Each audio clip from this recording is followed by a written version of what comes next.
nous commençons ce journal donc par les attaques aériennes imputées à Israël en Syrie. Selon l'agence de presse syrienne Sana, des appareils israéliens auraient bombardé hier soir l'aéroport international de Damas et celui d'Alep, et ce en moins d'une heure. Selon certaines sources, il s'agirait là d'attaques préventives qui ont empêché un avion iranien d'atterrir. Cet avion transportait apparemment des armes sophistiquées pour le Hezbollah. Selon les Syriens, les avions de chasse israéliens auraient tiré 4 missiles et les batteries de défense syriennes en auraient intercepté au moins une partie. Il faut souligner que ces dernières semaines, on assiste à une accentuation du nombre de raids aériens imputés à Israël en Syrie contre des cibles essentiellement pro-iraniennes.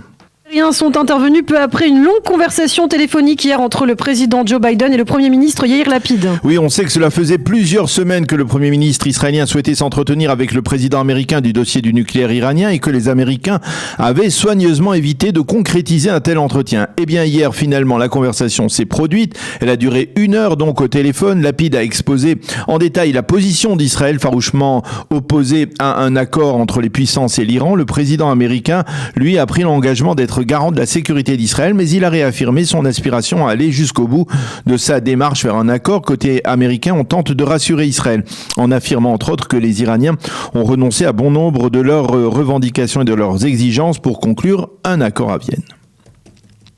Sur le plan diplomatique, la chaîne I24 News a révélé hier une information selon laquelle les contacts entre Israël et le Qatar à propos de la présence de supporters israéliens à la Coupe du Monde ont été rompus. Oui, une rupture qui serait intervenue selon I24 News à la suite du désir du Premier ministre israélien Yair Lapid de relever la tenue de conversations téléphoniques, de la rendre publique la tenue de conversations téléphoniques avec des dirigeants qataris. Les Qataris souhaitaient poursuivre ces contacts mais discrètement alors que Lapid voulait donc les rendre publics. Il s'agissait apparemment de négocier la présence durant la Coupe du Monde fin novembre d'un bureau consulaire israélien à Doha pour veiller aux besoins des milliers d'Israéliens qui sont attendus sur place pour la compétition pour la Coupe du Monde. On estime que face au désir de discrétion des Qataris, Yair Lapid a voulu montrer en cette période électorale qu'il négociait avec un autre pays du Golfe, peut-être en perspective d'un accord de normalisation.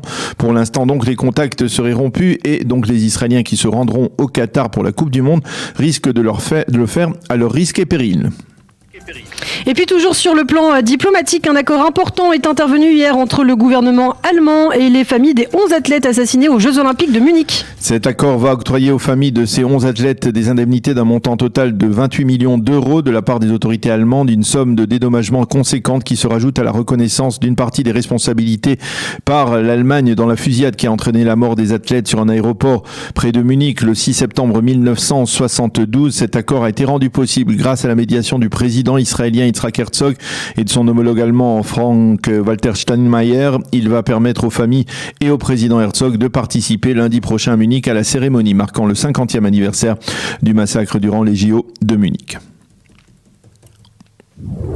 De la journée en Israël, la rentrée des classes pour près de 2,5 millions d'écoliers et lycéens israéliens. Oui, une rentrée des classes qui, vous le savez, a bien failli être reportée en raison du mouvement de protestation des enseignants. Mais finalement, en milieu de matinée hier, un accord a été conclu, un accord qui permet d'offrir aux jeunes enseignants un salaire plus substantiel de 9 000 shekels bruts et qui offre aux enseignants les plus expérimentés une rallonge salariale d'environ 1 100 shekels par mois.